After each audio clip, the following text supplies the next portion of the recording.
இந்த ஆண்டு ஐபிஎல் போட்டி கோலாகலமாக நடந்து வருகிறது. ஒவ்வொரு அணியும் தங்கள் அணியின் வெற்றிக்காக கடுமையாக உழைத்து வருகின்றன. இன்று மாலை மும்பை இந்தியன்ஸ் மற்றும் சன்ரைசர்ஸ் ஹைதராபாத் அணிகளுக்கு இடையேயான ஐபிஎல் போட்டியின் 8வது போட்டி நடைபெற்று வருகிறது. இந்த போட்டியின் டாஸை வெற்றி பெற்ற மும்பை இந்தியன்ஸின் கேப்டன் ஹர்திக் பாண்டியா பந்து வீச்சை தேர்வு செய்தார். SRH அணியின் சார்பாக அகர்வால் மற்றும் டிராவிஸ் ஹெட் தொடக்க வீரர்களாக களமிறங்கினர். மிக சிறிய மைதானம் என்பதால் தொடக்கம் முதலே இருவரும் ரன் வேட்டையை தொடங்கினர். ஆட்டம் தொடங்கிய முதல் பந்தில் இருந்தே MI அணியின் பந்து வீச்சை 4 புறங்களிலும் சிதறடித்த இருவரும் SRH அணியின் ரன் ரேட்டை அதிகப்படுத்தினர். தொடர்ந்து 4 புறங்களிலும் சிக்ஸர் மழை அடித்து வந்த SRH அணியின் வீரர்கள் இந்த போட்டியில் பல்வேறு சாதனையை நிகழ்த்தியுள்ளனர்.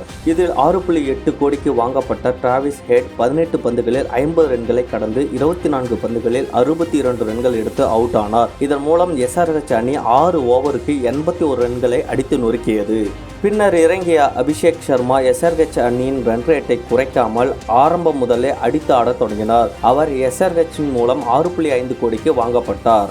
தொடர்ந்து ஆடிய அவர் டிராவிஸ் ஹெட் அவர்களின் சாதனையை இதே போட்டியில் முறியடித்தார். இவர் 16 பந்துகளுக்கு 50 ரன்கள் கடந்தார். அது மட்டுமில்லாமல் 23 பந்துகளுக்கு 63 ரன்கள் எடுத்து ஆட்டமிழந்தார்.